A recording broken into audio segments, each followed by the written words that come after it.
Welcome back, cutie pies, to a follow-up video on advanced honing. A couple of days ago I uploaded a video which answered the question whether or not to buy additional honing materials. In the comments, two questions were raised which I found quite intriguing, and I decided to take a look into it to answer them. And while I was trying to figure out how to do it in the best way, also for the future, I came up with the idea of building an Excel tool which allows everyone to make their own calculations based on your own market prices and also how much material you own. But before we get into it, if you like our content, please subscribe to the channel. That way you will not miss future videos which might also be helpful for you. All that said, let's dive straight into it. The two comments I wanted to answer are the following.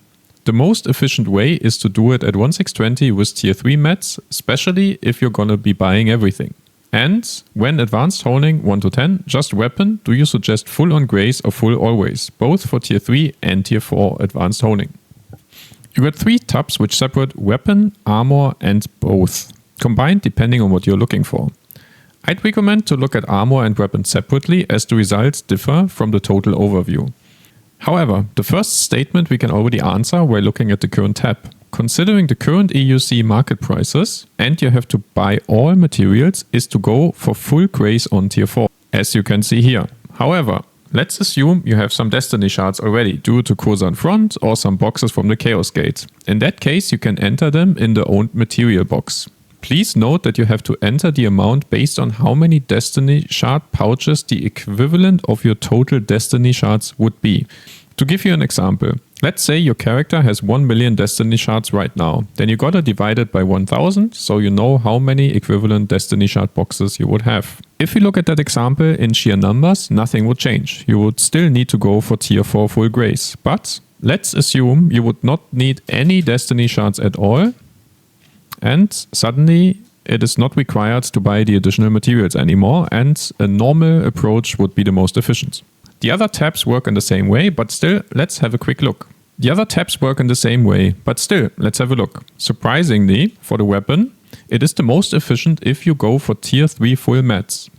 But for example, if again you have enough destiny shards in tier 4, then again tier 4 normal would be the most efficient way to go for. You can play around with these numbers based on your own materials, and then you will see how your result is changing. Please note, you have to do it for tier 4 and tier 3 depending on your character. For example, as soon as the Wild Soul is coming out, this might come handy. Okay, let's have a quick look at armor. Here it's saying the same as what I was saying in my previous video. If you have to buy all materials, then tier 4 full grace is still the most efficient. But again, we can swap around a little bit. Let's say you own the destiny shards, it is still the same, but let's say you also have the arbiters, then you can go for normal again. I was actually quite surprised that most of the time you would still go for full grace because the market prices for the glacier breath are actually not that high. So that's already it. I will put a link of this file in the description. Please make a copy of this afterwards before you start playing around with it. Otherwise you will interfere with other people trying it out, and that is going to be a little bit annoying. So as said, that's it. If you liked the video, please leave a like and subscribe to the channel, and have a good day. Bye bye.